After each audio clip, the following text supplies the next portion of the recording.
Assalamualaikum warahmatullahi wabarakatuh. Selawat dan salam ke atas junjungan besar kita Nabi Muhammad sallallahu alaihi wasallam, dan mari sama-sama kita lafazkan alhamdulillah. Segala puji bagi Allah atas segala nikmat yang telah dikurniakan oleh Allah Subhanahu wa taala, termasuklah nikmat Islam, nikmat iman, dan nikmat kita pagi ini kembali dipertemukan dalam Tanyalah Ustaz, biar tahu jangan keliru. Apa khabar semua? Insya-Allah kami di sini mendoakan anda berada dalam keadaan sihat sejahtera di samping mereka yang tercinta, insya-Allah. Dan alhamdulillah hari ini kita nak bersama-sama menelaah ilmu, kita nak dapatkan manfaat dalam perbincangan. Seperti biasa, Tanyalah Ustaz akan membawakan pelbagai topik yang dekat dengan kita, dan kita bawakan juga ahli panel yang berbeza latar belakang. Dan saya Da'i Hadari hari ini akan temankan anda sehinggalah ke penghujung rancangan. Yang mana hari ini para penonton sekalian, Tanyalah Ustaz biar tahu jangan keliru, hari Isnin 6 Mac 2023, lebih kurang dalam 16 hari lebih kurang sahaja lagi kita akan menyambut bulan Ramadan Al-Mubarak. Jadi hari ini para penonton sekalian, kita nak sembang-sembang, nak dapatkan manfaat berkaitan dengan topik besar kita, hadis dan amalan. Dah bersedia ke? Cumanya kita nak fokuskan kepada topik kecil kita, iaitu mengulang solat. Mungkin ada antara kita yang pernah mengalami situasi ini, rasa macam nak ulang lah, tiba-tiba solat ni macam tadi tu tak berapa rasa lah. Itu yang pertama. Yang kedua, ada juga yang musafir, kemudian dah selesai dah solat kan, dia ringankan solat kepadanya, tapi bila dah sampai destinasi terasa nak solat balik, dia mengulang solat. Okey ke tidak? Apa hukum di sebaliknya? Cumanya bukanlah saya untuk berikan penjelasan. Hari ini kita sangat bertuah kerana dari Perak datang kemari.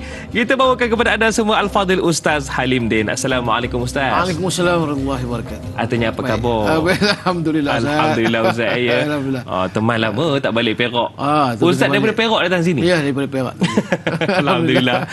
Baik Ustaz, hari ni kita nak cerita tentang mengulang solat. Dan ada pesan Nabi SAW di sebalik yalah perbuatan ini. Cumanya para penonton sekalian, kalau ada soalan nak diajukan, nak ditanyakan kepada Al-Fadhil Ustaz, caranya mudah sahaja. Yang mana anda boleh tinggalkan soalan anda di ruangan komen di Facebook rasmi kami Tanyalah Ustaz TV3, ataupun boleh hubungi kami di talian 1-800-88-1677.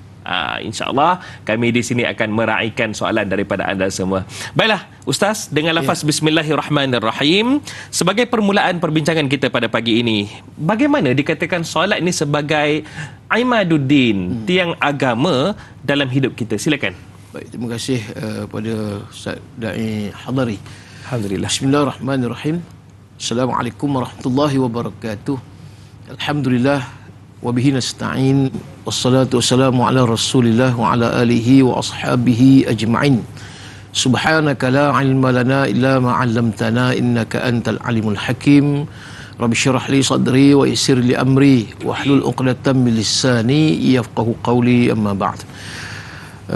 Sidang penonton, tuan-tuan dan puan-puan muslimin dan muslimat yang dirahmati lagi dikasihi sekalian. Alhamdulillah, bersyukur kehadrat Allah pada hari ini 13 Syakban ya Ustaz. Kita berada pada 13 Syakban, dan tak lama lagi kita akan berada pada bulan Ramadan yang dinantikan oleh orang yang beriman dan bertakwa dengan penuh rasa keterujaan, kegembiraan, kegairahan ya. Kerana apa? Pesta ibadah, bulan pesta ibadah. Baik, tuan-tuan dan puan-puan sidang penonton yang dirahmati Allah sekalian, bila disebut solat itu sebagai imaduddin Ustaz, bila dikatakan dalam sebuah hadis Nabi SAW, Nabi telah bersabda, as-salatu imaduddin, faman aqamaha faqad aqamad-din, wa man tarakaha faqad hadamad-din, atau kama qala Rasul SAW. Bila mana Nabi kata solat itu adalah imad, maknanya dianya adalah tiang agama, bermakna dia menjadi suatu pasak kepada agama. Macam kita kata bumi ni Ustaz, tuan-tuan sekalian, dia ada mana jabal, dikatakan bukit, dikatakan gunung, wal jibala autada, maknanya gunung itu ataupun bukit itulah sebagai pasak kepada bumi. Dan begitu juga kalau agama ni dia ada tiangnya, maka tiangnya itu adalah solat. Sebab itu bila mana kita difardukan oleh Allah Subhanahu Wa Taala solat 5 waktu sehari semalam, di dalam suatu peristiwa yang dinamakan peristiwa mukjizat Al-Isra wal Mi'raj. Maka di sini kita melihat menjadi suatu kewajipan, compulsory bagi setiap Muslim. Bila mengaku ana Muslim, ana mukmin, Ustaz, maknanya tidak ada no excuse melainkan keudhuran syar'i yang telah ditetapkan oleh Allah Subhanahu Wa Taala, maka boleh kita keluar daripada kewajipan ataupun gugur kewajipan untuk mendirikan solat 5 waktu. Baik, bila disebut tiang agama ni, perkara yang kita tidak boleh ringankan dan tidak boleh meremehkan.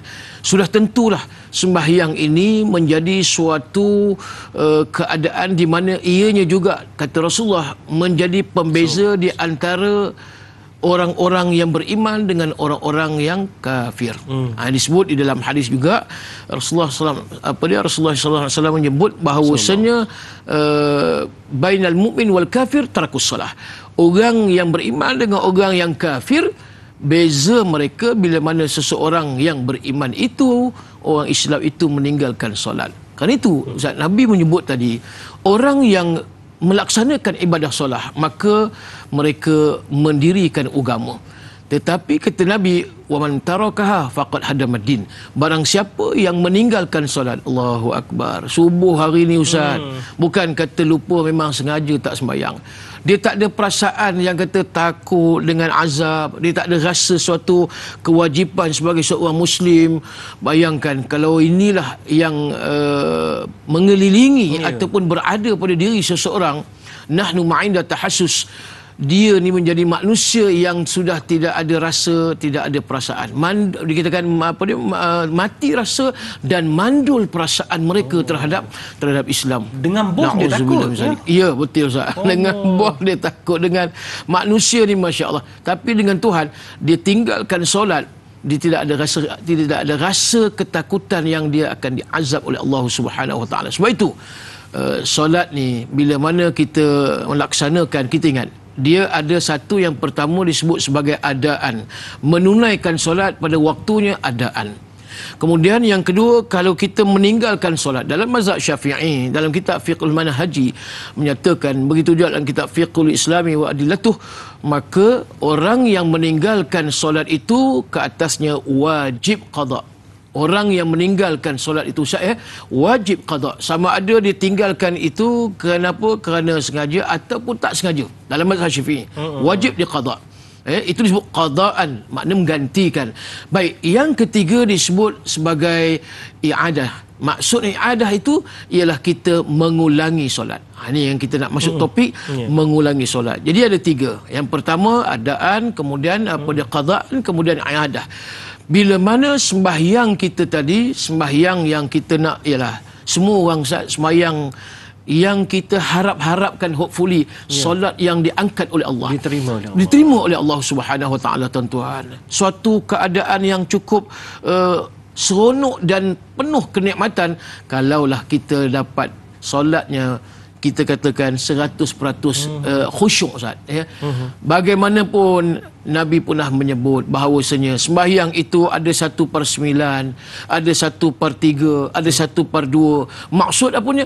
Kekhusyukan itu tidak dapat solid 100%, kecuali solat para Nabi Rasul Allah Subhanahu Wa Taala. Nabi SAW solatnya daripada awal sehingga akhirnya khusyuk. Tapi solat kita, Ustaz, yang itulah kita kata. Sebab apa? Kenapa? Bermula daripada solat itu hendaklah kita belajar. Ini kita nak belajar ni pagi ni, tuan-tuan. Ya, dalam rancangan Tanyalah Ustaz, biar tahu jangan keliru. Supaya apa dia? Supaya ketertiban. Supaya apabila kita melaksanakan satu pelaksanaan ibadah yang menjadi rukun Islam, iaitu rukun Islam yang kedua selepas syahadah, kalau sekiranya solat selesai, maknanya kesempurnaan yang kita lakukan itu dengan keadaan yang baik, maka mudahlah besok pada yaumul hisab. Dihisab oleh Allah besok, tuan-tuan, pada hari kiamat. Solat selesai, maknanya soalan-soalan lain pun akan jadi akan jadi mudah. Tapi kalau solat ni bermasalah, Ustaz, bila Allah cek besok semayangnya sehari 2 kali, 3 kali tak semayang. Kemudian ada kala langsung tiap-tiap hari tak semayang. Ada kalanya umur 70 tahun pun tak semayang. Jadi kalau sekiranya tuan-tuan dan puan-puan sekalian, solat ini diabaikan, dicuai sebab dia menjadi as-salatu miftahul jannah. Dia menjadi anak kunci kita, ya, nak buka syurga. Kita nak buka syurga esok dengan solat. Kerana itu kita nak lakukan ini dengan cara yang baik, dengan cara yang betul. Sudah tentu melalui satu knowledge, ilmu. Banyak dalam kitab-kitab fiqh, fuqaha telah menulis tentang solat ni macam-macam hal berkaitan dengan solat. Termasuklah solat yang disebut sebagai solat jamak, qasar. Dan begitu juga jenis-jenis solat pula selain daripada fardu. Ada solat sunat, macam-macam jenis sembahyang sunat. Dan begitu juga perkara yang berkaitan dengan solat. Bagaimana syarat sah solat, apa yang disebut sebagai syarat wajib solat. Kemudian begitu juga perkara yang membatalkan solat, Ustaz. Terlalu banyak, Ustaz. Kalau sekiranya kita hanya mengambil mudah ringan, janji aku solat. Ini Ustaz, banyak yang hanya menyatakan bahawa janji sembahyang, janji solat, janji sembahyang, janji solat. Bila mana keadaan berlaku itu, masalah-masalah yang berada di dalam pelaksanaan solat, kita tidak mengetahui, akhirnya solat kita, jangan harap sembahyang kita diterima oleh Allah Subhanahu Wa Taala. Sebab itu Imam Ghazali dalam kitab tasawuf menyebut, kalau kita melihat manusia pada orang yang melaksanakan ibadat solat itu mengabaikan perkara khusyuk di dalam solat, maka solat mereka tidak sah ataupun tidak terima di sisi Allah Subhanahu Wa Taala. Dari sudut apa dia? Dari sudut kesempurnaan. Sembahyang walaupun kita katakan 13 rukun sah, tak ada masalah, tetapi dari sudut penerimaan oleh Allah, solat itu kita tidak mendirikan. Sebab itu disebut, ya, sembahyang itu kita dirikan. Kalau zakat disebut sebagai menunaikan, tu'tiyaz zakah. Tapi kalau sembahyang disebut aqimus salah. Maknanya dirikan solat, kata Allah. Kan itulah tuan-tuan, ini di antara menjadi satu syarat kesempurnaan iman seseorang bila sembahyangnya itu sempurna. Macam juga kita kata kesempurnaan solat itu juga melalui wuduk yang sempurna. Dan iman itu sempurna bila mana pelaksanaan praktikal yang kita lakukan, yang disebutkan tadi, solat yang baik, solat yang penuh dengan makna, solat yang penuh dengan suatu apa dia signifikan, yang kita boleh katakan sebagai boleh menjana kepada suatu ganjaran pahala yang Allah nak beri sebagai ganjaran pahala yang besar. Kerana itu balik tadi, jangan kita mengabaikan solat ini merupakan suatu tiang agama, dan jadilah kita sebagai ahlus salah setiap hari, every day 5 times, 5 waktu, Ustaz. Don't forget, kita kata tak boleh lupa. Sengaja tinggal berdosa, ya, ataupun kita kata tak apalah, nantilah pergi dulu masjid, bertangguh-tangguh, alah muda lagi, biasalah aku nak enjoy, nantilah umur 60 70 baru nak sembahyang. Waktu itu, Ustaz, dah tak belajar dah. Tunggu pencin. Waktu itu nak pergi belajar apa, orang dah naik dah, kita baru nak taktis. Jadi artinya kita nampak kualiti sembahyang. Sebab itu di dalam perkara solat disebut sebagai tahsinus salat. Bagaimana kita nak tahsin? Maksud tahsin apa dia? Nak memperbaiki, nak improve. Ya. Sebab itu Nabi doa wa husni ibadatik. Nabi ajar kepada Muaz bin Jabal supaya, ya Allah, jadikanlah aku ni orang yang sentiasa daripada semasa ke semasa dapat memperbaiki kualiti solat aku, agar solat maknanya ibadah, puasa dan juga yang lain pun sama juga diterima, diangkat oleh Allah Subhanahu Wa Taala. Wallahu a'lam. Para penonton sekalian, soalan pertama yang akan ditanya di akhirat kelak adalah solat kita. Seperti mana Ustaz nyatakan, kalau lepas soalan solat tu selesailah yang lain, insya-Allah. Baiklah Ustaz, mungkin kita boleh pergi satu ke satu soalan daripada sahabat-sahabat kita yang mereka kongsikan ni. Al-Syal di Facebook ni, Ustaz, ya, katanya solat yang bagaimana dibolehkan untuk diulang semula dan apakah syaratnya? Solat yang jadi macam mana tu? Yang kedua, bolehkah seseorang itu mengulang solatnya dalam waktu yang sama dengan niat membantu orang lain mendapat pahala berjemaah? Dia dah solat dah, tiba-tiba tengok ada orang baru nak mendirikan solat seorang-seorang, dia pun solat lagi sekali lah, bantu. Silakan. Terima kasih kepada yang bertanya tentang pada jenis ataupun solat yang dibolehkan untuk diulang semula dan apakah syarat-syarat dia. Dia begini, solat yang dimaksudkan, solat yang kita mengulang semula ini adalah apa yang disebut sebagai solat fardu. Menurut Imam Ahmad bin Hanbal, begitu juga para ulama yang lain menyatakan dalam sebuah hadis Rasulullah menyebut la tusallu salatan fi yaumi marrataini. Maknanya tidak ada solat, maksud di situ dikatakan solat fardu. Tidak ada solat fardu itu dilakukan pada satu waktu ataupun pada satu hari itu marrataini, 2 kali. Makna kalau kita melihat pada hadis ini, dalam kitab Fiqhul Manhaji, Imam Syafi'i, Imam Malik meletakkan bahawa hukum asal solat fardu kalau kita laksanakan 2 kali, tuan-tuan sekalian, hukumnya adalah makruh. Hukumnya Ustaz adalah makruh. Kalau tidak ada sebab ataupun tidak ada keperluan. Kalau saja-saja tak boleh. Makruh ni maknanya benda yang dibenci lah. Kalau buat tak haram, tapi benda makruh Ustaz. Okey, itu yang kita katakan sebagai hukum asal. Tetapi bila ada keperluan, ini bila nak menjawab soalan tadi, di manakah waktu itu yang kita dibolehkan untuk mengulangi solat? I'adah tadi maksud dia nak ulang solat tu bagaimana? Baik. Ulama menyatakan yang pertama di antaranya dalam kitab fiqh, sesungguhnya apabila kita ni mendirikan solat, katalah satunya di rumah pada waktu itu, kemudian kita nak pergi masjid, katakanlah kita nak pergi masjid nak dengar kuliah Ustaz. Kita dah semayang awal, katalah maghrib di rumah. Bila kita nak dengar kuliah, kita datang tengok-tengok masjid tadi orang menunggu imam tak datang lagi. Mana imam ni? Imam ni lambat. Jadinya nak semayang. Baik, kemudian ketika itu tuan-tuan dan puan sekalian, orang tengok kita ni boleh jadi imam. Orang pun panggil kita, "Mai, Haji, ke depan jadi imam ni, kami tak ada imam." Walhal kita dah semayang tadi di rumah. Tapi kita semayang di rumah tadi, kita semayang mungkin barangkali semayang seorang diri, ataupun juga kita semayang jemaah dengan isteri ataupun dengan anak-anak. Tiba-tiba masjid minta kita ke depan jadi imam. Adakah dibolehkan untuk kita semayang? Ini kata mengulangi. Maka di sini hukumnya bukan kata harus, tetapi kita mendapat pahala sunat Ustaz. Di situ kita mendapat pahala sunat. Kenapa? Kerana kita nak membantu. Di sini Nabi SAW menyebut tentang bagaimana kita boleh bersedekah Ustaz. Rupanya sedekah ini juga ada di dalam solat yang kita nak membantu orang, supaya apa dia? Orang tu juga mendapat pahala berjamaah. Ini kita katakan bila mengulangi solat ni, kenapa? Untuk mendapat suatu bonus. Bonus apa dia? Bonus dalam sembahyang itu bila mana kita lakukan secara berjamaah. Salatul jam'i afdalus salatil fadhi bi 27 darajah. Ini hadis yang sahih. Nabi kata solat berjamaah pahalanya 27 berbanding dengan sembahyang seorang diri. Maka kita nak mengejar ni. Ada orang yang tak kisah pun, dia kata janji aku sembahyang sudahlah. Jemaah tak jemaah itu cerita kedua. Rugi sebenarnya. Sebab kalau kita bincang nanti bagaimana kelebihan keistimewaan fadilat solat berjamaah ni cukup banyak. Baik, bila sebut tentang kelebihan, kejap je lagi kita akan sambung.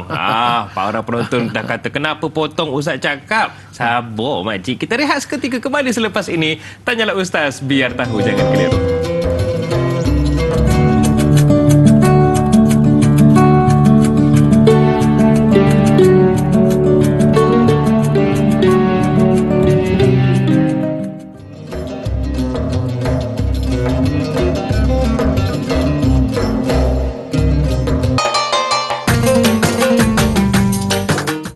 اقرأ باسم ربك الذي خلق. Hayati isi kandungan Al-Quran dalam My Quran Time setiap hari jam 12 tengah hari di TV9 dan saluran Astro 149. Quran, Salat, Infak.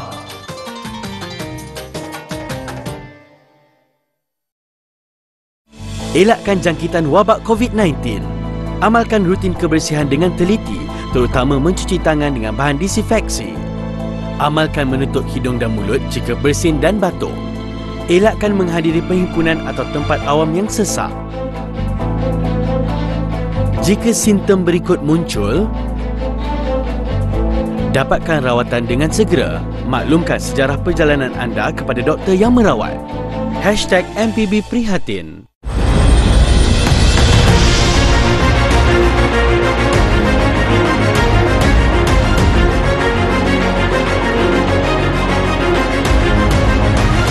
Berita dengan nafas baru,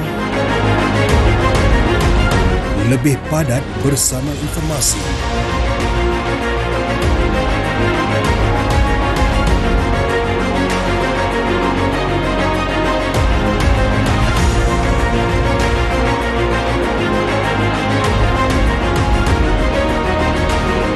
Yang tepat dan relevan.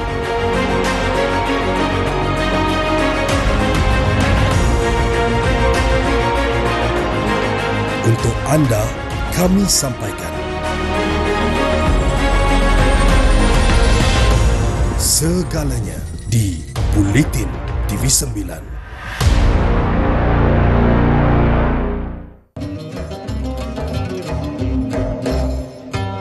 Terima kasih kerana terus memilih Tanyalah Ustaz. Biar tahu, jangan keliru sebagai pilihan anda, teman anda di awal pagi ini. Seperti biasa, setiap awal pagi kami bawakan topik yang berbeza-beza. Namun tujuannya tetap sama, untuk memberikan ataupun berkongsi kefahaman kepada kita semua. Dan hari ini para penonton sekalian, kita bicarakan tentang topik besar kita, hadis dan amalan mengulang solat. Dan masih lagi juga kita bersama dengan Al-Fadhil Ustaz Halim Din. Baik Ustaz, kita nak sambung tentang soalan daripada Arsal tadi tu. Bagaimana dikatakan sehingga kita bantu orang lain untuk solat Jumaat tu, kita solat sama-sama dengan dia, dapat pahala jemaah. Betul. Dan bagaimana besarnya pahala solat Jumaat tu? Baik, saya nak menyambung lagi tadi bagaimana yang disebutkan seseorang tadi dia dah semayang di rumah. Maknanya dia dah gugur satu kewajipan kat atas diri dia. Betul. Manakala dia pula tadi pergi ke masjid, dan masjid tadi pula minta dijadikan imam ataupun juga makmum lah. Bolehkah dia semayang 2 kali pada waktu itu? Maka jawapannya boleh, sebab di situ Nabi SAW menyebut dalam sebuah hadis Sa'id Al-Khudri menyatakan Rasulullah SAW absara rajula yusalli wahdah faqala ala rajulu yatasaddaqu ala hadha fayusalli ma'ahu, atau kama qala Rasulullah SAW. Maka Nabi ketika itu melihat seorang lelaki solat secara sendirian. Maka baginda Nabi SAW telah bersabda, tidakkah seseorang yang boleh bersedekah? Maksudnya Nabi kata, tidakkah kamu nak membantu ataupun kamu tak nak ke bersedekah dengan cara membantu seseorang itu tadi dapat pahala jemaah tadi, 27. Itu yang Nabi menyebut. Maknanya rupanya kita pun dapat pahala yang disebut sebagai pahala sedekah tadi. Had yang kita kita kata dia menumpang kita tadi, dia pun dapat pahala 27. Dan kalau sekiranya dia berjemaah tadi, maknanya kita dapat bersama dan tidak menjadi masalah. Dan kalau kita ambil dalam sebuah hadis yang diriwayat daripada daripada Jabir bin Yazid Al-Aswadi, ketika mana disebut di dalam hadis ini agak panjang sikit, syahidu ma'a Rasulullah sallallahu alaihi wasallam al-fajri fi masjid al-Khaif falamma qada salatahu idza huwa bi rajulaini fi akhir al-qaum lam yusalliya ma'ahu qala ala bihima fa utiya bihima tur'adu faraisuhuma faqala ma mana'akuma an tusalliya ma'ana qala Rasulullah sallallahu alaihi wasallam inna qad sallayna fi rihalina qala fala taf'ala idza sallaituma fi rihalikuma thumma ataituma masjida jama'atin fasalliya ma'ahum fa innaha lakuma nafilah, atau kama qala Rasulullah SAW. Baik. Di sini disebut aku menghadiri, kata pada nama tadi Yazid menyatakan maka sesungguhnya kata Yazid, aku menghadiri solat subuh bersama dengan Rasulullah di Masjid Al-Khaif. Jadi sahabat ni tadi, dia Jabir bin Yazid tadi, dia semayang subuh bersama dengan Nabi, Ustaz, tuan-tuan sekalian, pada waktu itu. Dan kemudian tak kala baginda selesai solat, Nabi selesai solat, lalu baginda melihat ada rajulaini, 2 orang lelaki di bahagian belakang yang tidak solat bersama Nabi. Nabi terpandang, tengok ada 2 orang lelaki ni tak semayang bersama dengan Nabi, dengan sahabat-sahabat yang lain. Kemudian ketika itu Nabi pun bersabda, kenapa kalian tidak solat bersama dengan kami, kata Rasulullah? Kenapa tak nak join sekali ma'ahu? Jadi ketika itu, wahai Rasulullah, jawab mereka, kami telah solat di tempat permusafiran kami. Mereka menjawab, sesungguhnya bukan kami tak semayang, tapi kami dah semayang di tempat kami. Maka disebut lagi apa dia Nabi menyatakan, maka jangan buat begitu. Rasulullah kata jangan buat begitu. Jika kalian telah solat sekalipun dan kalian datang ke masjid dan mendapati solat jamaah sedang berlangsung, maka hendaklah kalian solat bersama dengan mereka dan ia akan menjadi nafilah, maksud dia pahala sunat. Jadi bermakna Nabi suruh, kalau kita ialah dah semayang, contohlah juga Ustaz, kalau kita ambil orang yang dah solat jamaah qasar, orang musafir, dia sampai-sampai masjid, dia pun tak ada nak kerja apa. Dia dengar kuliah apa semua nak macam tu lah kot. Dalam hati dia, aku nak dengar kuliah sekejap. Dan nak dengar kuliah tu, dia dah semayang dah mungkin on the way tadi. Bila masuk ke dalam masjid, dia tunggu tengok orang semayang. Aku dah semayang, aku tunggu dia habis semayang, nanti kuliah aku dengar sekejap. Jadi ertinya di situ mungkin boleh mendatangkan suatu fitnah. Orang tengok, kenapa dia tak semayang? Kerana itu, Nabi juga di sini hikmahnya mengajak, walaupun dah semayang di permusafiran, maka mari semayang ma'ahu. Maknanya semayang dengan kami juga. Supaya juga untuk apa? Mengelakkan, avoid lah kita kata, daripada perkara fitnah. Nanti orang kata, oh ni tak semayang ni, duduk di belakang. Jadi kerana itu, ya, disunatkan tadi kata Rasulullah, nafilah, maksud dia sunat kita mengulangi solat itu. Kerana apa? Kerana kita meraihkan bersama dengan jamaah. Dia gini, kita nampak, kalau sekiranya solat mengulangi tadi, kita mengulangi solat, yang pertama kita nak pahala berjamaah tu. Kalau kita semayang seorang, tengok-tengok satu orang tadi datang lewat, contoh saya lah, kadang-kadang saya, kita pergi kuliah ya, ataupun ceramah, kita sampai lambat. Orang dah semayang kan, kadang-kadang yalah orang dah habis berdoa nak semayang sunat kan, ataupun kadang lambat sikit lagi, orang dah habis semayang sunat, kita baru sampai. Ada yang maklum ni, ada yang faham dan ada yang belajar. Dia kata, Ustaz, saya nak tumpang Ustaz solat sekali boleh tak? Walau dia dah semayang Ustaz. Di sini kita kata bonus. Maknanya dia belajar dan dia faham. Itu kata biar tahu jangan keliru. Itu tu orang yang tahu. Dia yang boleh tahu. Dia kata nak tumpang sekali dengan dia dapat pahala. Dia dapat pahala nafilah tadi, dan saya juga dapat pahala jemaah. Ini yang katakan kewajipan dia tadi dah digugur. Tapi dia pula membantu, maknanya dia nak memberi satu, ataupun nak memberi suatu apa dia fadilat kepada saya yang kata tadi semayang seorang. Maknanya inilah Islam. Dia konsep ta'awun tu cukup luas Ustaz ya. Dia bantu kerjasama, kemudian dalam bab semayang macam ni pun dia tak boleh nak sikit-sikit pahala, kalau boleh nak bagi lagi banyak, lagi bagi banyak. Kita share macam tu maksud dia. Tapi itulah kadang-kadang Ustaz, dia nengok tak kena. Bila tak kena tu malas lah nak solat sekali kita. Betul. Padahal dia bukan kira kena Ustaz ya. Tengok kalau ada orang tu, ajak solat sama-sama. Kita tawarkan offer macam tu sebaiknya. InsyaAllah. Okey Ustaz, kita ada pemanggil di talian ketika ini, kita nak raikan. Assalamualaikum. Waalaikumsalam warahmatullahi wabarakatuh. Na'i Hadari Romli dan juga Ustaz Halim Din. Saya Umar Abdul Majid dari Felda Cini Timur 3 Pekan Pahang. Assalamualaikum Ustaz dan Na'i. Waalaikumsalam warahmatullahi wabarakatuh. Kita nak minta juga bantuan daripada teknikal mungkin untuk kuatkan sedikit monitor yang ada di sini untuk kita dengar soalan daripada Haji Omar. Mungkin Haji Omar ada soalan nak ditanyakan? Ya, soalan saya gini, Ustaz dan Da'i ya. Kita ni kadang-kadang semayang seorang ni, kalau semayang jemaah mungkin tak lah. Jadi semayang seorang-seorang ni, kadang-kadang semayang subuh tu terlupa doa kunut. Kalau terlupa masa semayang tu belum habis lagi, mungkin tak apa. Tak boleh kita minta maaf Haji Umar, mungkin boleh diulang semula kerana, minta maaf kerana kami di sini tak dengar sangat soalan daripada Haji Umar ni. Ya. Cubalah, saya cuba ya. Ni Da'i, Ustaz. Soalan saya begini Ustaz, kadang-kadang kita ni kalau semayang seorang ni yang jadi masalah, kalau semayang berjamaah mungkin tak. Jadi bila semayang seorang-seorang ni Ustaz, kadang-kadang kita terlupa baca doa kunut masa subuh tu, semayang subuh tu.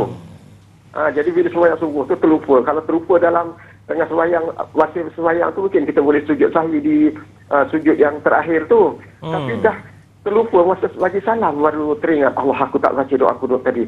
Apa kata sembahyang tu nak diulang balik ke atau biar saja? Atau yang keduanya saya nak tanya Ustaz, ni solat subuh jugalah ni dai Ustaz. Ya, silakan. Kadang-kadang solat subuh ni, subuh Jumaat ni kita ada sujud sahwi, kita ada baca surah Al-Mu'minun apa semua ni. Sujud sajadah ya. Ada sujud sajadah ni. Tapi bila seorang-seorang dia tak berapa fasih dalam surah Al-Mu'minun dan juga sujud sajadah pun dia tak pernah buat.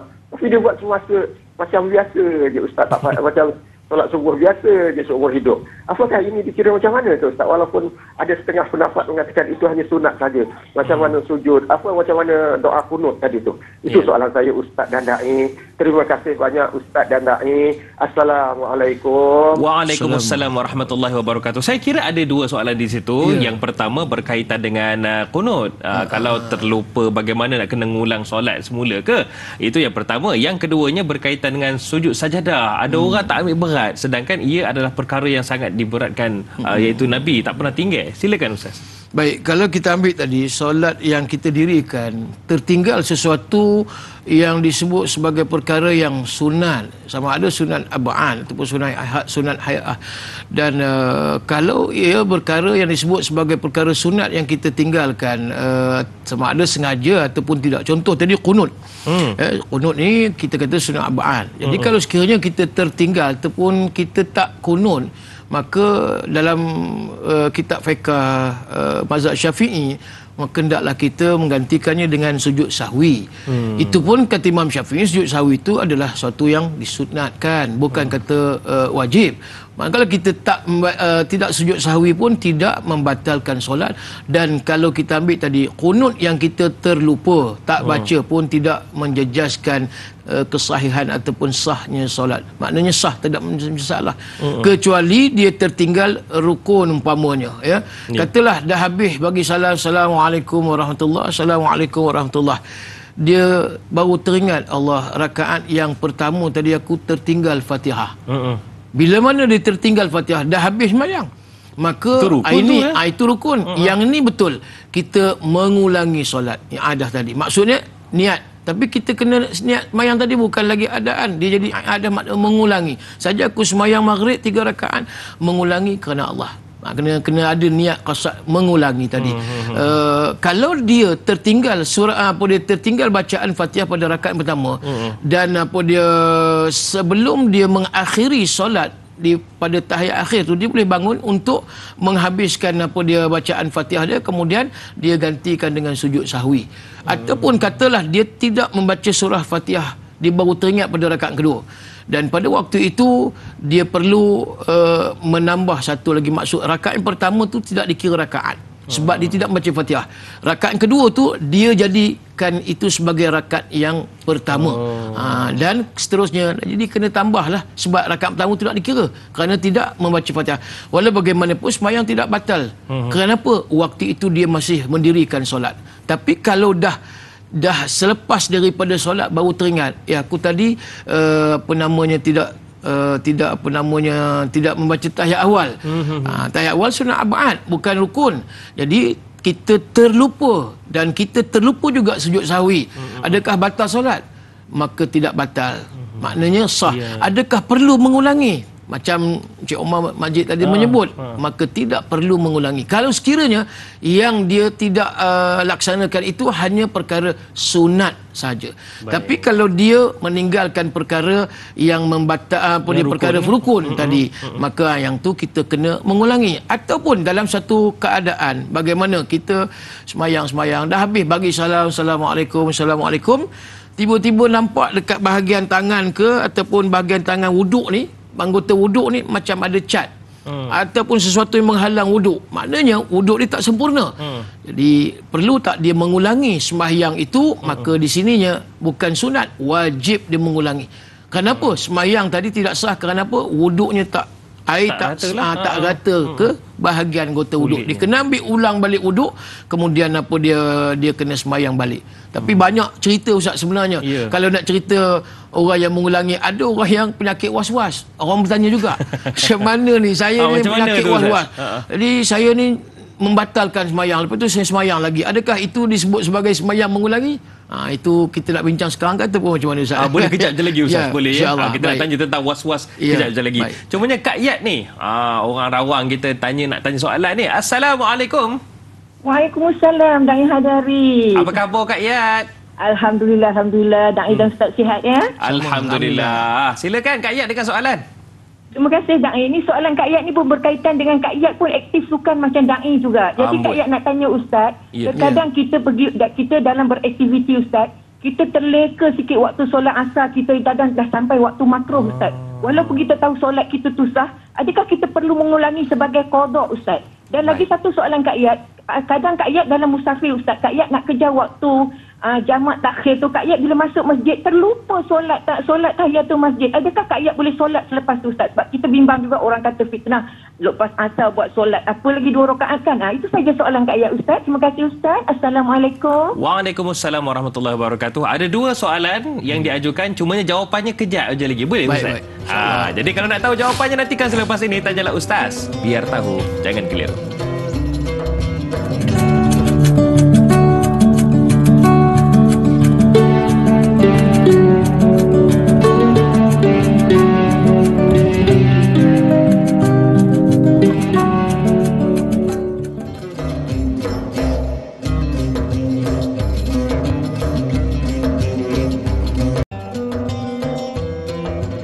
Para penonton sekalian, setiap hari kita pasti berhadapan dengan pelbagai persoalan yang bermain di fikiran kita. Bahkan ada juga mungkin pertanyaan-pertanyaan ataupun permasalahan yang kita fikirkan ia berat nak diselesaikan ni. Jadi bagaimana nak dapatkan jawapan dan penyelesaiannya? Salah satunya dalam Tanyalah Ustaz, biar tahu jangan keliru. Tambah-tambah Ramadan dah dekat ni, mungkin juga bagus untuk kita dapatkan ilmu berkaitan dengan topik kita hari ini, iaitu hadis dan amalan berkenaan dengan mengulang solat. Dan kita bersama dengan Al-Fadhil Ustaz Halim Din. Baik Ustaz, soalan daripada Kak Yat sebentar tadi. Aktif sukan katanya. Kalau saya main bola tak tahulah Kak Yat main apa kan. Tapi ceritanya waktu solatnya lewat. Jadi dah sampai waktu makruh. Jadi adakah perlu ulang solat tu? Kemudian yang kedua, solat tahiyatul masjid lah. Bagaimana, adakah perlu diulang solat tersebut? Baik, yang pertama ni untuk Kak Yat dan juga kita semualah nak mengingatkan balik, sebenarnya sembahyang itulah yang Nabi menyebut di antara ibadah yang terbaik kata Rasulullah kepada sahabat, ialah di antaranya as-salatu ala waqtiha awali waqti, iaitu sembahyang pada waktunya dan pada awal waktu itu yang terbaik. Apa pun kita bagi alasan, kita kata aku bersukan ke, aku bekerja ke, maknanya yang paling penting sekali yang kita nak utama dalam hidup kita tadi, kita kata wa husnul ibadati, maksud kita nak memperbaiki kualiti sembahyang, improve. Daripada dulu sembahyang nanggung-nanggung, deret-deret, delay Ustaz, akhirnya kadang tu satu kita takut sampai tertinggal. Na'udzubillah min zalik. Ini berlaku pada setiap orang, bukan kata Kak Yat je, maknanya ramai orang yang benda ni kita tak nafikan. Sebab itulah bila sembahyang ni kalau boleh kita tidak menanggung-nanggungkan. Baik, kalau sekiranya tadi macam mana kita sempat mendapat kata kalau dalam mazhab Syafi'i tak silap saya, dikatakan kita mendapat 2 rakaat daripada, kalau ke 4 rakaat, mana 2 rakaat kita dah dikira sebagai adaan, menunaikan solat itu bukannya qada tetapi tunai. Katalah tengah sembahyang masuk rakaat ketiga, Allahu Akbar, azan asar, zuhur, kita dapat tak tunai, maka kita dapat. Dan ada juga setengah ulama kata dalam mazhab Hanafi tak silapnya, kita hanya dapat takbir, cukup dah. Allahu Akbar, kita nak sembahyang asar lah katakan, dapat takbir, kemudian azan. Allahu Akbar, maghrib lah kata, azan maghrib, maka dapat dah asar. Sekiranya kita dapat takbir, itu pun kata ulama sudah dikira sebagai mendapat adaan, maksudnya sembahyang yang tunai. Tapi ini bukanlah selalu, maksudnya bukanlah kita hari-hari kan bila nak maghrib je, sebab ada waktu yang disebut waktu tahrim, waktu diharamkan solat. Waktu itu sudah nak masuk sangat. Tapi kalau sekiranya tadi kita ada excuse, contoh kita terlupa Ustaz, ataupun kita ada hal yang kita agak tak boleh nak betul lah. Yang tu. Jadi apa hukumnya? Boleh tak kita mengulangi ataupun perlu tak kita ulangi? Maka tidak perlu. Tidak perlu dan tidak perlu diqada. teruskan solat tadi, mudah-mudahan Allah menerima. Baik, itu yang pertama. Yang Kak Yat menanya tentang bagaimana solat tahiyatul masjid. Solat yang disunatkan. Maksud dia kalau kita masuk waktu itu belum lagi masuknya waktu sembahyang fardu. Kita masuk masjid, kita dirikanlah sembahyang yang kata menghormati masjid tadi, tahiyatul masjid. Ya, kalau sekiranya selepas daripada solat fardu, dia tak ada sembahyang sunat tahiyatul masjid lah. Bila masuk awal tu, kalau kata sebelum masuknya waktu solat ataupun sebelum azan, maka kita boleh sembahyang solat sunat tahiyatul masjid. Dan ulama menyebut kalau sekiranya kita masuk pada waktu itu dan azan berkumandang, adakah kita perlu melakukan solat tahiyatul masjid? Maka kita solat sunat qabliyah terus, dan tahiyatul masjid itu dia 2 in 1. Maknanya dia dapat termasuk dalam solat sunat tu, kira dah clear dah di situ. Tak perlu maknanya kita nak nak semayang tahiyatul masjid kemudian nak semayang sunat lagi. Tapi kalau sekiranya masa tu ada, daripada duduk tak ada buat apa, kita dah nampak dah kan mungkin lambat ni masjid ni 15 minit baru nak semayang fardu, jadi kita bolehlah nak buat semayang tahiyatul masjid kemudian kita semayang sunat qabliyah boleh diasingkan. Itu tidak menjadi masalah. Cuma takut tadi masa. Kalau ada masa panjang tak ada masalah. Wallahu alam. Baik, Ustaz, kadang-kadang tu ini yang mungkin soalan yang mewakili para penonton di luar sana. Kadang-kadang tu was-was, Ustaz. Dia punya penyakit was-was tu tak boleh bincang, Ustaz. Tadi ni dah habis dia bagi salam ni. Tadi ni aku baca sempurna ke tidak? Dia dah mula dah datang dah. Al-Fatihah tadi idghamnya lengkap ke tidak ke? Jadi Ustaz menyebabkan rasa solat baliklah. Jadi adakah mengulang solat yang itu dia katakan makruh, Ustaz? Silakan. Disebut bila kata ulama dan fuqaha, was-was ini tidak termasuk perkara yang dimaksudkan mengulangi solat.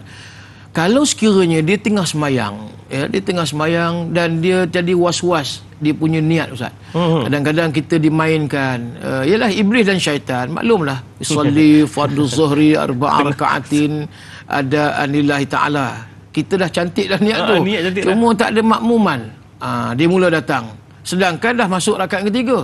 Rakaat ketiga sembahyang zuhur tadi. Aku tadi lupa sebut makmuman. Allah. Dia main. Akhirnya tuan-tuan, dia boleh batalkan sembahyang. Hukum dia berdosa sengaja membatalkan sembahyang. Allah. Berdosa. Kalau sekiranya dia tidak berkaitan dengan perkara yang membatalkan solat. Contoh kita kata kentut bon. Yang tu kita dah jelas dah clear. Kentut batal kan? Keluar. Itu tak ada masalah kan. Tapi kalau sekiranya tadi dia was-was tentang niat tadi, kita tak boleh membatalkan solat. Ingat, sengaja membatalkan solat. Kadang-kadang kita tengok dia punya penyakit was-was, tuan-tuan sekalian, sampai imam tu dah rukuk dia tak selesai lagi.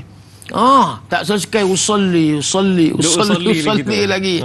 Kan? Dia nak yakin macam mana, kita pun tak faham. Sedangkan niat itu lintasan. Dia bukan bacaan. Kadang-kadang kita nak terikut sahaja aku semayang maghrib 3 rakaat berimamkan Ustaz Halim Din kerana Allah contoh. Tak perlu siap sebut nama lagi. Tuan, tak perlu. Lintasannya Allah tahu. Walaupun kita faham innamal a'malu binniyat, memang betul amalan itu berdasarkan pada niat. Nak memperbetulkan niat tu kita tengok, kita tahu Tuhan tahu dah, Allah tahu kita berdiri tu waktu maghrib. Kalau nak kira kan, kita sembahyang ni maghrib lah. Cumanya sebab syarat ataupun rukun sembahyang itu berdiri tegak kemudian niat. Makna niat tu mesti ada. Qasad ta'arud ta'yin kan. Apa dia saja aku sembahyang. Ta'yin sembahyang apa? Maghrib. Ta'yin apa? Isyak. Jadi kerana itu kita kata lintasan niat. Jangan kita katakan baca. Sebab itu kalau baca dia jadi mula was-was. Jadi kalau sekiranya dia was-was di dalam solat, maka dia tidak boleh mengulangi. Ini penyakit was-was. Kita kena perbaiki, kita kena ada dia punya penyelesaian. Tak boleh dilayan. Kalau kita layan was-was, akhirnya sembahyang kita rosak fasid. Itu nak jelaskan apa dia kepada sidang penonton sekalian. Tadi saya nak selit sikit Ustaz tentang soalan daripada Umar Majid tadi. Bila mana solat pada pagi Jumaat yang kita membaca ayat sajadah kita bila mana Salat disebut kharu sujjadan wa sabbahu bihamdi rabbihim la yastakbirun. Jadi bila imam apa namanya membaca ayat sajadah tu la yastakbirun, maka imam pun sujud tu disebut sujud sajadah. Rasulullah memang disebut sebagai mengamalkan, bukan semayang sunat, bukan semayang fardu subuh sujud sajadah. Ada orang menjenamakan Ustaz, semayang fardu subuh sujud sajadah. Sebenarnya silap, dia tidak ada jenama solat fardu subuh sujud sajadah. Subuh-subuh. Cuma ayat tu ayat sajadah. Ada kala Nabi baca dan ada kala Nabi juga pernah tidak membaca Ustaz. Yang kata alif lam mim tanzil, kemudian apa dia yang keduanya la ta'ala insan kan, surah al-insan. Ada kalanya Nabi tak baca, Nabi baca surah yang lain ataupun pada ayat yang lain. Contoh Ustaz, saya pergi haji 2018 di Masjidil Haram waktu itu di Mekah. Sebulan Imam Masjidil Haram tak baca ayat sejadah pagi Jumaat. 4 minggu lah saya ada di waktu di Mekah, sebulan. 4 minggu Imam tak baca surah sejadah pada pagi Jumaat. Kita tunggu juga. Imam tak baca minggu ni. Minggu depan Imam tak baca lagi kan. Imam baca ayat lain. Sebab tidak mahu menjadikan seolah macam ayat sejadah itu jadi satu kewajipan pada pagi Jumaat. Tanggapan itu, wajib tu nanti. Tanggapan nanti orang assume, sejadah ni wajib pagi Jumaat. Sebenarnya tidak. Rasulullah tak mengelakkan supaya tanggapan wajib tu. Jadi kerana itu ada kala Nabi buat, ada kala Nabi tak buat. Jadi kalau kita buat, maknanya kalau imam buat, kita kena ikutlah imam. Maknanya sebagai makmuman kan. Dan kalau kita hafal, kita semayang dengan keluarga, kita jadi imam tu lagi baik. Itu je. Wallahualam. Itu dia satu penjelasan buat kita semua. Tak ada solat subuh sejadah solat subuh tu solat subuh lah. Baiklah, banyak lagi kita akan bincangkan nantikan selepas ini. Tanyalah Ustaz, biar tahu, jangan keliru.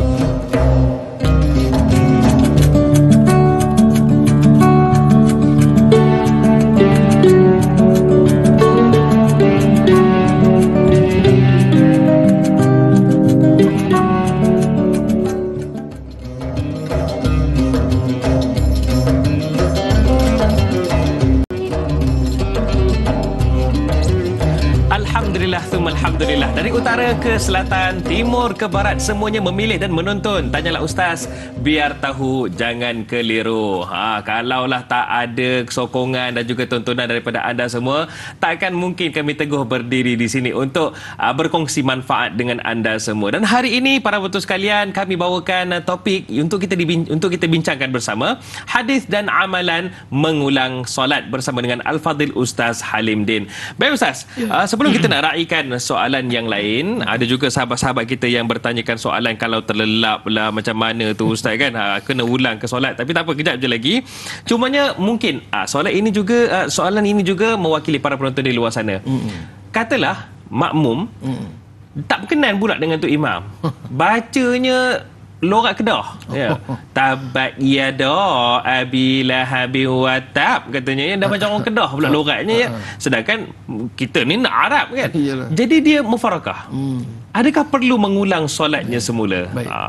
Silakan Ustaz. Terima kasih yang bertanya. Kalau kita lihat imam yang kita boleh mufarakah ni, kita kena tengok adakah kesalahan yang dilakukan itu major mistake ataupun kesalahan yang besar, ataupun kita kata setakat yang lebih kurang tajwid, kita kata tidaklah tersasar jauh.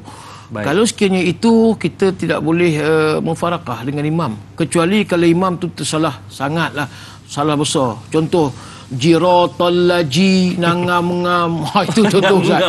Dah bunyi Jiratal laji nangam-ngam, suara ada, merdu pula suara Ustaz. Ada lagu tapi bunyi ngam-ngam. Kita clear jelas bunyi ngam-ngam. Ngam-ngam ni Cina kata ngam-ngam cukup-cukup, kita kata kan. So kalau ngam-ngam ni kesalahan yang major lah. Yang ni kita ada ilmu, bukanlah maksud kita ni orang hebat, tapi kita rasa tak betul imam ni. Daripada an'am jadi ngam-ngam. So kalau macam tu kita mufarakah, kita ulang solat lah maksud dia. Itu di antaranya. Kena ulang solat. Tapi kalau sakat sikit-sikit kita bunyi dengar macam apa dia bunyi apa nama, contoh an'am tadi, dia tidaklah ketara sangat jadi an'am, tapi ada sikit bunyi tu ada, jadilah. Jangan kita terlalu menghukum. Imam ni aku tak boleh. Kan? Kalau sekiranya kita katakanlah daripada awal lagi masuk masjid, alah imam ni aku tak sel lah, ataupun aku ni tak boleh dengan dia ni, kan? Sebab daripada dia ni karun, aku tengok kadang pakai seluar pendek, kadang pakai seluar panjang. Contoh, imam fasik lah katakan. Jadi kalau dia rasa tak yakin dengan imam tu, kenapa? Dari sudut akhlaknya, dari sudut saksiahnya apa semua, kita rasa daripada awal lagi, maka kita solat itu bersendirian ataupun tidak bersama dengan imam. Cuma takut berlakunya fitnah. Kenapa tak semayang ataupun jadi takutnya jadi semayang dua imam, Ustaz? Itu pun kita tak nak. Itu pun kita risau juga tu. Itu sebab dia tak suka dengan imam tu. Jadi dia semayang di bahagian lain. Itu dia tidak dibolehkan sebenarnya. Kerana itu contoh orang yang dah masuk ke dalam masjid, dia sebenarnya dilarang keluar daripada masjid. Waktu tu katalah waktu azan, Allahu Akbar, duduk dalam masjid. Tiba-tiba dia kata, aku nak semayang kat rumah lah. Tengok imam ni, dia juga jadi imam. Kalau dia keluar daripada masjid tu sedangkan azan hayya 'alas salah, tiba-tiba dia keluar, maka hukum dia dosa. Allah. Itu kena ingat tu. Walaupun dia tak suka pada imam tu, ataupun dia jangka dah ini imam ni jadi imam solat Jumaat, aku nak pergi masjid lain lah. Sedangkan dia dah duduk dalam masjid tu, maka dia kira berdosa. Tak boleh keluar daripada masjid. Kalau dah masuk masjid, kena selesaikan. Itu antara nak ingatkanlah supaya tadilah orang kata macam mana tadi kan, imam yang macam tu boleh tak kita mengulangi solat dengan syarat kesalahannya yang teruk lah kita kata, yang tak boleh dimaafkan. Itu bahasa orang Perak kata major mistake lah. Ya gitu. Lain macam orang Perak pagi ni.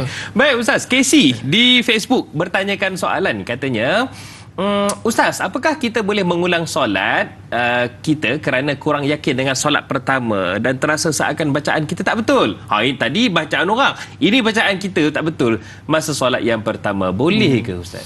Dia kalau kita tak yakin dengan bacaan kita yang kita tengah baca tadi, kata Al-Fatihah, ulang balik. Tak perlu kita mengulangi solat, membatalkan solat, ulang solat tak. Kita rasa macam Fatihah tadi, aku bacaan tadi macam alham tu jadi alham pamunya, tak jelas ha tu ha pedas. Jadi tak apa, kita ulang balik, tak ada masalah. Kalau itu sebab itu yang kita katakan sebagai rukun qauli.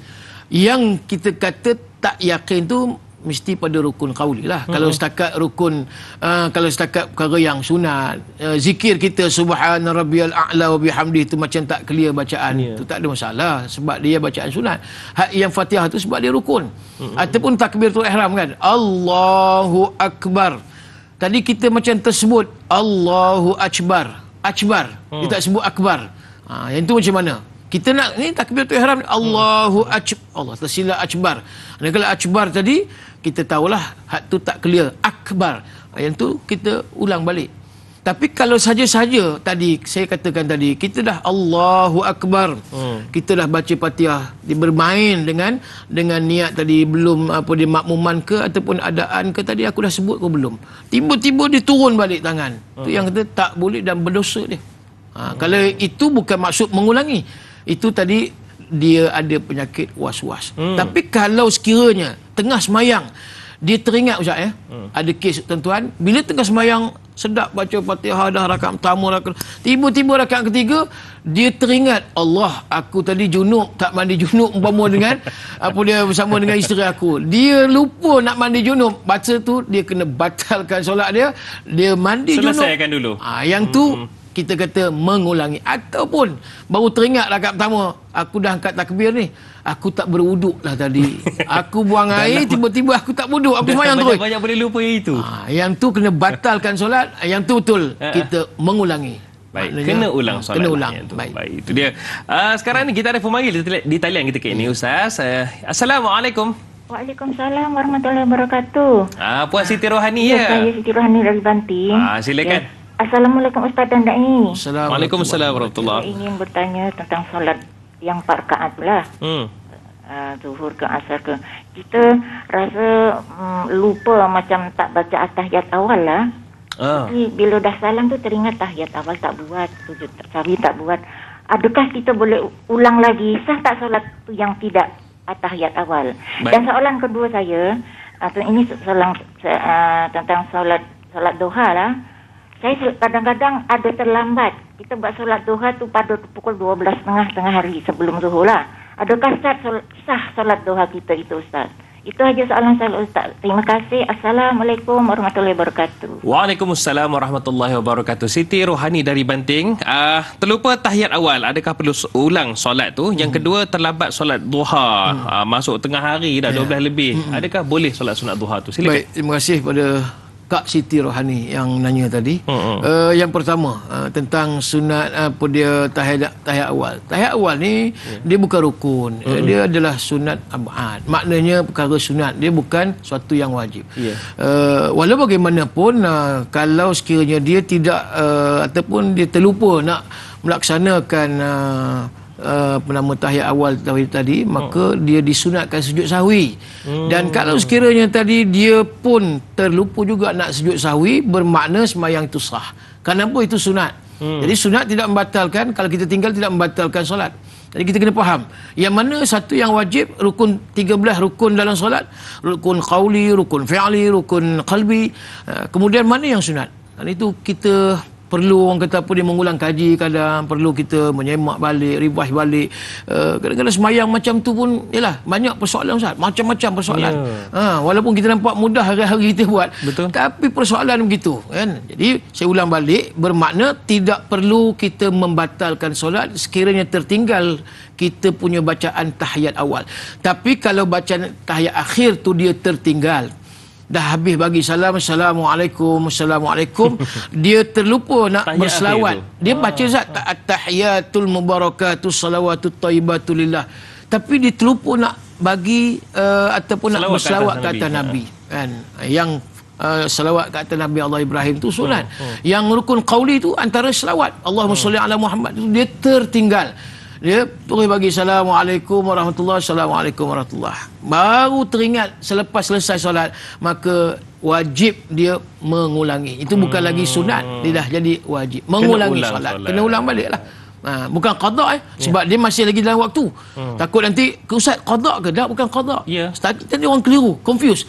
Dia selagi ada waktu tu dia tidak qada. Dia disebut sebagai adaan. Cuma kita mengulangi sahaja, itu je, tak ada masalah. Macamlah kita tengah sembahyang tadi, bila terkentut batal, kemudian kita ambil uduk, kita mengulangi. Adaan masih lagi dalam waktu. Kecuali kita terkentut nak ambil uduk, Allahu Akbar, Allahu Akbar, yang tu kita terpaksalah qadaan, sebab dah masuk waktu yang lainnya. Yang kedua, bagaimana solat duha? Bila jawapan solat duha ni kejap je lagi, boleh Ustaz? InsyaAllah. Kenapa? Kejap saja lagi kita akan kongsikan, kerana sekarang ni kita nak tutup dulu di TV3 dan sambungannya selepas ini di TV9. Jadi jangan ke mana-mana, terus bersama kami. Tanyalah Ustaz, biar tahu, jangan klik.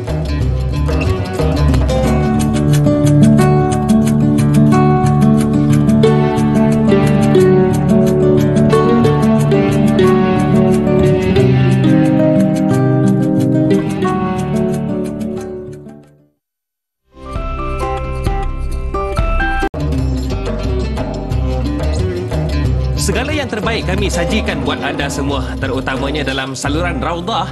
Dan hari ini Tanyalah Ustaz, biar tahu, jangan keliru, kami bawakan kepada anda semua, yang mana topik kita yang kita bicarakan hari ini hadis dan amalan berkaitan dengan mengulang solat. Tapi sebelum kita nak terus kembali bersama dengan Al-Fadhil Ustaz Halimdin, kami di bahagian Tanyalah Ustaz, biar tahu, jangan keliru, juga mewakili produksi dan juga kru-kru penerbitan, nak mengucapkan semoga dipermudahkan urusan kepada semua mangsa-mangsa banjir yang terlibat, kerana difahamkan lebih kurang 55,000 mereka yang telah terlibat dengan bencana banjir ini. Moga-moga dipermudahkan urusan dan insya-Allah mudah-mudahan dikurniakan kesabaran oleh Allah Subhanahu Wa Taala. Baiklah, kembali bersama dengan Al-Fadhil Ustaz Halimdin. Baik Ustaz, tentang solat sunat duha yang tadi tu ditanyakan tu, bagaimana kalau dah terlewat jam 12 tengah hari, boleh ke nak solat sunat duha tu? Baik, kumpekahnya ataupun dari sudut masa waktu kita nak mendirikan solat sunat duha tu, kata ulama, ketika mana dia selesainya waktu syuruk, selesai waktu syuruk, lebih kurang dalam setengah jam ataupun 40 minit lebih kurang. Itu bermulanya kita menunaikan solat sunat duha yang banyaklah kelebihannya yang kita sedia maklum. Dan sehinggalah selesainya, kalau menurut almarhum Syekh Dr. Yusuf Qardawi, sehinggalah sebelum masuknya waktu zuhur. ya, maknanya boleh kita solat sunat duha. Ataupun kalau kita ambil pandangan lain mengatakan lebih kurang dalam 15 minit ataupun setengah jam sebelum masuknya zuhur. Waktu zuhur. Ni kalau katakan zuhur masuk 1:30, kita bolehlah sembahyang lagi waktu itu pukul 1, 10 minit, 1:05 minit boleh lagi. Itu di antara je lah waktu duha. Baik, itu dia penjelasan daripada Afali Ustaz. Baik Ustaz, ada soalan yang cantik juga daripada Intan Zurina ni. Kata beliau ni soalan berkaitan dengan solat witir ni. Tiap kali Ramadan menjelang akan ada persoalan tentang solat witir. Bagi mereka yang sudah mendirikan solat witir bersama dengan jemaah ketika solat sunat tarawih, mungkin di masjid atau surau lain ni, adakah dibolehkan mereka mengulangi solat witir ketika tahajud di rumah? Solat witir ada ulama kata sekali saja kan penutup. Kemudian yang kedua, adakah pengulangan solat witir pada malam terakhir Ramadan di rumah perlu bacaan qunut juga? Mungkin Ustaz boleh kongsi. Baik, asasnya kita lihat witir tidak ada 2 kali witir pada satu malam. Jadi tak boleh lebih tak boleh lebih kalau satu. sekiranya dah kita selesai melaksanakannya selepas tarawih tadi di masjid, bermakna kalau kita bangun tahajud kita tak perlu witir lagi. Kecuali kalau kita hanya tarawih selesai di masjid, kemudian kita simpan, umpamanya aku nak bangun tahajud nanti, kemudian aku nak ambilkan witir 1, 3, 5 dan sebagainya lah. Jadi itu tidak menjadi masalah, ya. Maknanya tidak ada witir, jangan dibuat 2 kali dalam satu malam witir tersebut. Baik, itu satu. Yang kedua tadi soalannya, bagaimana solat witir tadi pada malam terakhir yang kita sedia maklum juga ke? Yang kita sedia maklum bahawa witir pada 16 malam 16 malam 15 16 Ramadan, maka kita sunat qunut waktu bila kita mayang witir, rakaat yang terakhir tu. Tapi kalau sekiranya kita tak baca qunut pun tidak menjadi masalah sebab dia perkara yang sunat. Cuma soalan di sini dikatakan apa dia perlukah bacaan qunut juga kalau kita sembahyang witir tu di rumah. Kalau sekiranya witir kita sembahyang di rumah, tarawih kita dah selesai di masjid, maknanya witir di rumah, maka sunat jugalah. Kan? Bukan hanya witir qunut dalam witir pada akhir Ramadan itu, 16 Ramadan tu hanya di masjid, tak. Di rumah pun sembahyang seorang-seorang pun kita disunatkan qunut pada witir pada bermula malam 16 Ramadan. Itu dia, tak sabar pula bila sebut tentang soalan-soalan begini, tak sabar situasi tersebut akan ada dalam bulan Ramadan nanti. Ustaz, ada soalan yang mungkin saya terpandang tadi, ada soalan daripada sahabat kita di Facebook yang mungkin bertanyakan, ini sebagai contohlah, katalah teman Ustaz semalam tengok bola, ya, Manchester United kena 7-0 dengan Liverpool sebagai contoh, ya. Tengah solat belakang imam ni tiba-tiba terlelap sekejap. Tak lama lah, lebih kurang 5 saat gitu. Jadi adakah perlu diulang solat sebab terlelap? Terlelap tak apa, jangan jatuh susah. Kalau Bari jatuh, terus, kalau sekiranya terlelap, dia dah selesai dia punya bacaan Fatihah, tidak menjadi masalah lah. Kalau dia terlelap kemudian dia tak baca Fatihah rakaat pertama, maka rakaat pertama tu tidak dikira rakaat. Dia kena ambil rakaat kedua tu sebagai rakaat pertama. Dia kena baca Fatihah. Kena ulang bacaan. Maksudnya tidak sembahyang tidak batal, tapi dia kena bacaan Fatihah. Walaupun terlelap tak batal solat. Tak batal. Maksudnya dia bukan tidur di dalam solat, dia cuma terlelap, tapi masih lagi dia berdiri. Kecuali kalau dia memang terlelap tu tidur terus, itu baru 2 rakaat terlelap baring terus. Itu batal lah kan. Dia sudah sudah tidak dalam keadaan solat pada waktu itu. Ya. Okey Ustaz, ini juga soalan daripada Faizal bin Ahmad di Facebook. Katanya, saya solat fardu bersendirian di sebuah masjid. Tengah solat, datang beberapa orang dan mereka berjemaah. Untuk menyertai mereka, boleh ke saya tukar niat dari solat fardu tadi kepada solat sunat? Maksudnya, selepas salam, terus sertai mereka untuk solat fardu berjemaah. Boleh ke main tukar-tukar gitu? Jadi maknanya waktu tu dia kata apa tadi? Dia sedang sembahyang. Mungkin dia tengah solat dia solat fardu, dia kata sembahyang solat fardu bersendirian di masjid. Kemudian sedang solat datang berapa orang lalu berjemaah dengan dia. Bukan dengan dia Ustaz. Ini saya rasa soalannya dia di tempat lain ni ada 2 orang, mungkin 3 orang tengah solat jemaah. Dia boleh ke yang tengah seorang ni tukarlah jadi solat sunat lah, lepas tu dia pergi menyertai mereka? Macam tu. Macam mana tadi? Dia sembahyang asalnya dia solat fardu. So okey, dia ni katalah si Ahmad ni sembahyang fardu di masjid. Okey, lepas tu dia nampaklah ada Hadari dengan Halim ni datang sebagai contoh. Datang dekat belakang dia. Lain tempat lain di mungkin di hujung sudut lain masjid. Kemudian solat fardu. Jadi boleh ke dia ni tukar niat jadi solat sunat, dia pergi habis solat tu terus pergi? Tak, dia tadi sembahyang solat fardu. Seorang. Ya. Lepas tu dia macam terpandang di sudut sana tu. Nak berjemaah lah dia rasa. Nak berjemaah. Dia tukar kepada solat sunat. Dia tukar kepada solat sunat. Tak boleh tukar gitu. Dia maknanya kalau dia sembahyang fardu tu kekal, kena sembahyang fardu. Dia tak boleh dia sembahyang solat dia solat fardu lepas tu saja-saja tukar sembahyang sunat boleh. Sebab niat itu pada waktu takbiratul ihram. Betul. Dia bukan tengah-tengah sembahyang boleh tukar tak. Jadi kita kena faham waktu takbiratul ihram itu adanya qasad ta'arud ta'yin. Kalau niat di antara A dengan akbar. Jadi kalau dah pada rakaat kedua tiba-tiba dia nak tukar pula jadi sembahyang sunat macam tu tak boleh. Betul. Itu ya. Itu dia satu ilmu untuk kita semua menjelang Ramadan nanti. Cumanya Ustaz, soalan ini juga mewakili para penonton di luar sana. Saya yakin mungkin ada yang pernah umrah mengalami situasi ini. Betul. Di dalam kapal terbang, atas kapal terbang ni 30,000 di atas kaki ni, dah solat dah jamak dah.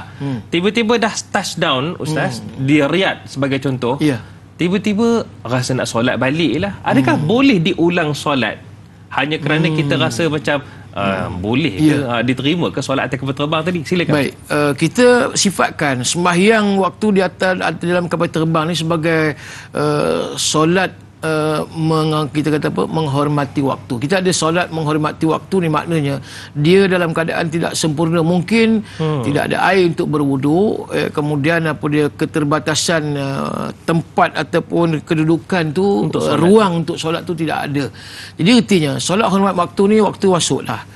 Kemudian kalau kata ulama yang pertama, kalau sekiranya dia tak ada wuduk, tidak ada air untuk berwuduk, kemudian dia solat itu hormat waktu hanya sekadar dia sembahyang tidak berwuduk dan nak mengelakkan atau nak menggugurkan diri daripada melakukan dosa kerana meninggalkan solat.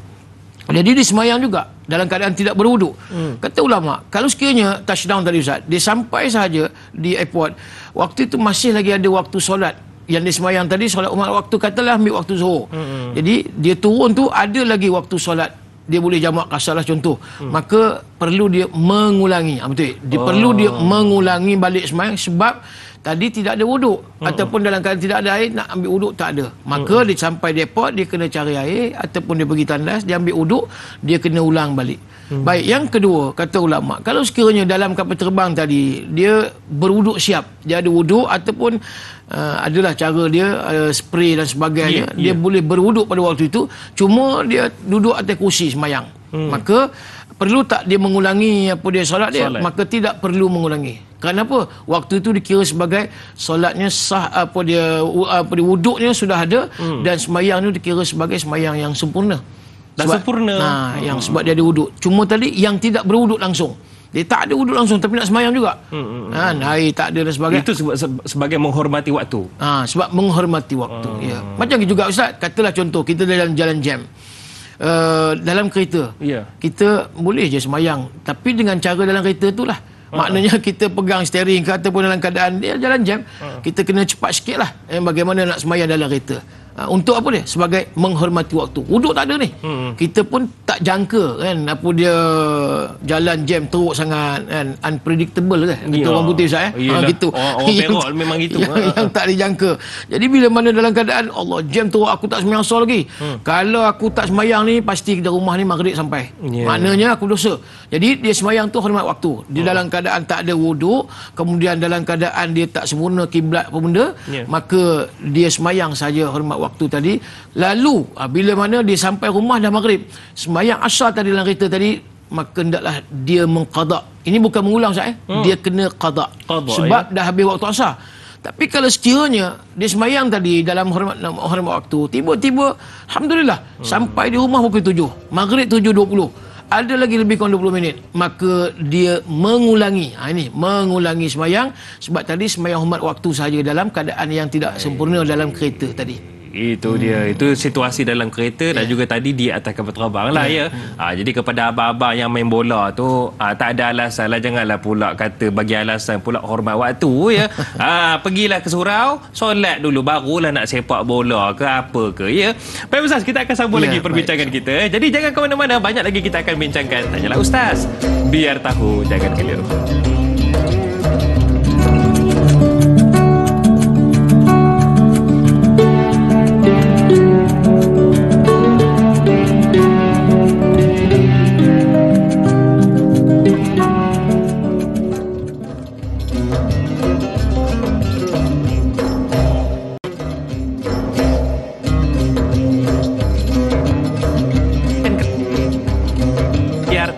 Jangan keliru. Dan hari ini para penonton sekalian, kita bicarakan mengenai hadis dan amalan berkaitan dengan mengulang solat. Dan Alhamdulillah pencerahannya kita bersama dengan Al-Fadhil Ustaz Halim Din. Difahamkan yang menonton pada pagi ini bukan sekadar dari Malaysia, bahkan ada sahabat-sahabat kita dari Jurong, Singapura, Woodlands, Singapura, bahkan ada juga yang menonton dari Brunei. Apa khabar orang Brunei? Apa khabar orang Singapura? Bahkan ada yang menonton dari Riau dan juga Batam di Indonesia. Terima kasih. Di sinilah ruang untuk kita bersatu.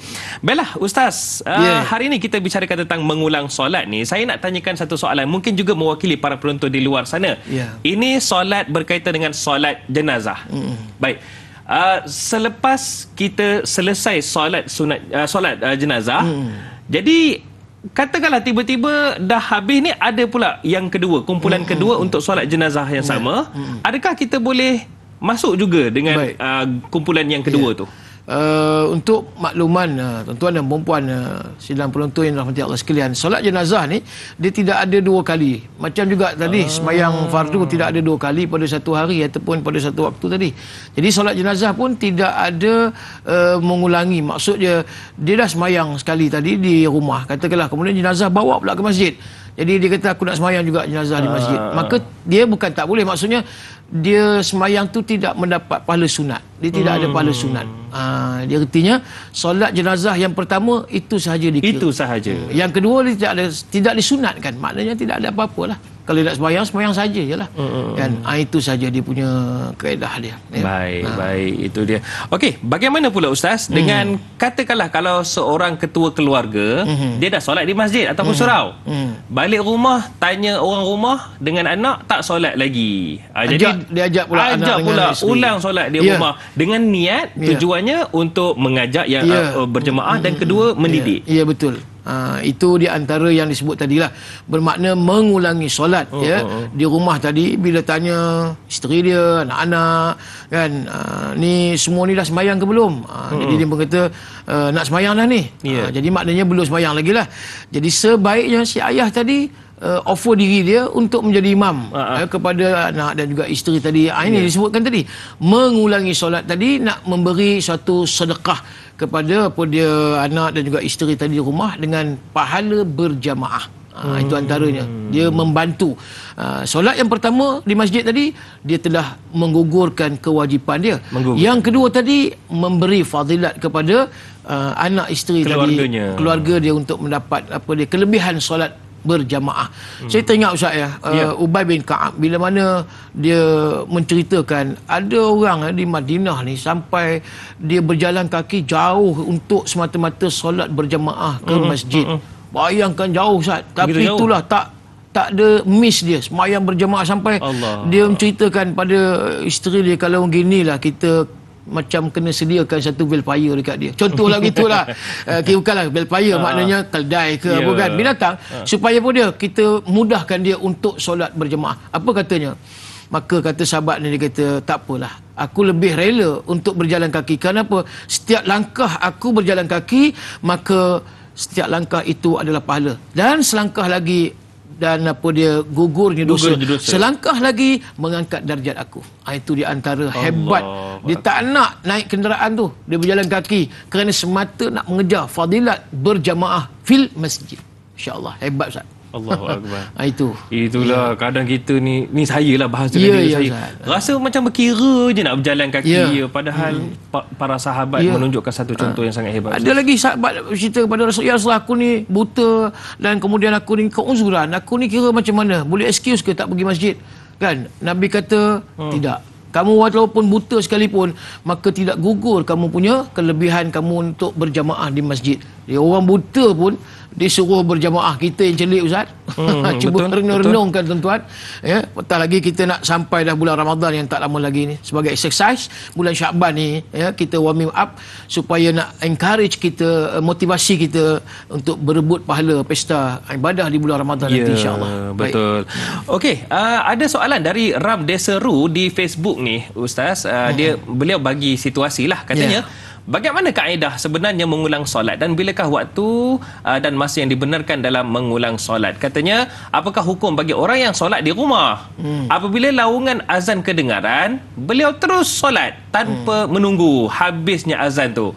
Ataupun adakah perlu diulang semula solatnya? Baik, kaedah dia tadi, kalau sekiranya dia dah semayang di rumah, ya, macam disebutkan di awal tadi, kalau sekiranya dah semayang di rumah, kemudian dia pergi masjid, kemudian masjid belum lagi mendirikan solat, solat maghrib, apalah, isyak dan sebagainya, maka dia mendapat pahala sunat sekiranya dia mengulangi solat di masjid tadi berjamaah dengan imam masjid.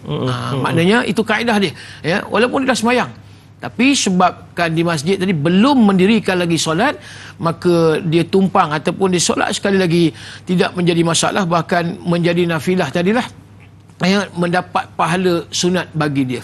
Itu di antaranya. Dan dia mengulangi solat ini sudah tentulah pada waktunya. Maksud dia tidaklah masuk pada waktu yang lain, itu tidak dikira sebagai mengulangi solat. Kalau itu dikira sebagai qada, sebab dah keluar daripada waktu adaan. Itu antaranya. Baik, Ustaz. Baik. Ustaz, ini kita berada dah di hujung-hujung perbincangan kita. Mungkin juga Ustaz, saya bagi ruang mungkin selebar mungkin untuk Ustaz kongsikan berdasarkan daripada kajian yang pernah dibuat oleh sebuah persatuan mahasiswa Islam di sebuah universiti tempatan. Menyatakan bagaimana di IPTA, Institusi Pengajian Tinggi Awam di Lembah Kelang sahaja, difahamkan kajian dibuatkan untuk bertanyakan tentang solat 5 waktu dalam sehari, dan amat mengejutkan bagaimana kajian mendapati lebih kurang 70% lebih mahasiswa yang beragama Islam di IPTA di Lembah Kelang tempatan tidak cukup menunaikan solat 5 waktu dalam sehari. Itu belum kita cerita tentang IPTS ataupun mereka yang belajar di luar negara. Jadi Ustaz, mungkin sebagai pelan tindakan kita, bagaimana kita boleh mendidik diri kita agar menjadi hambanya, iaitu hamba Allah Subhanahu Wa Taala yang menitik beratkan solat sebagai keutamaan. Silakan. Tuan dan perempuan sedang penonton yang dirahmati Allah sekalian, harus kita ingat bulan Rejab yang lalu kita menyambut sambutan peristiwa Isra wal Mi'raj. Kefarduan solat 5 waktu itu Rasulullah mengambil secara direct daripada Allah Subhanahu Wa Taala, iaitu aqimus solat, mendirikan solat. Mendirikan solat ni adalah satu rukun Islam yang kedua. Yang disebutkan tadi, kalau dia menjadi tiang agama, kita tinggalkan solat, bermakna kita tidak mengambil suatu pendekatan yang mana hidup kita hidup bersyariat. Kita risau, kita khawatir dengan peratusan yang disebut oleh Ustaz Da'i Hadari tadi, bagaimana 70%. Ada yang kata keseluruhan yang di dalam negara kita, Ustaz, kajian dibuat sampai 85% umat Islam di Malaysia tidak mendirikan solat 5 waktu sehari semalam. Cuba bayangkan tuan-tuan, kalau let's say kita katakan 10 million, 10 juta umat Islam di Malaysia, tu usah kita ambil 85%, kita ambil 80%, 80%, bermakna 8 juta tidak mendirikan solat 5 waktu sehari semalam. Berapa jumlah? Beribu masjid yang tak masuk lagi surau diri Jumaat, surau musalla yang ada di seluruh negara. Bayangkan persentage, peratusan umat Islam yang solat di dalam negara ni cukup 5 waktu ni amat lemah. Merisaukan, membimbangkan. Kenapa? Sebab kita khawatir takut Bila tidak sembahyang ni, putus hubungan komunikasi kita dengan Allah. Kita tidak ada lagi mi'raj, tuan-tuan, jambatan hidup seorang hamba daripada abid kepada Rabb. Apabila dinilai solat itu solat yang satu, kita kata solat yang compang-camping, solat dalam keadaan yang tidak diterima oleh Allah. Yang ni kita katakan sembahyangnya tidak didirikan langsung. Tanggungjawab mak dan ayah untuk advice, untuk memberi teguran pada mak, pada anak dan juga pada ahli keluarga. Kalau suami tanggungjawab menegur isteri, begitu juga isteri tanggungjawab juga menasihati suami agar solat. Sebab solat itu adalah soalan yang awal pertama akan ditanya oleh Allah esok di akhirat. Kalau sekiranya kita gagal di dalam ibadah solat, tuan-tuan, Allah, hidup ni seumpama, Ustaz, kita kata seumpama bangkai bernyawa, tidak ada manfaat langsung, seumpama sampah rubbish. Kan itu saya tekankan bahawasanya untuk diri saya, untuk kita semua, kelalaian itu sudah pasti bila mana kita menjadi hamba kepada dunia.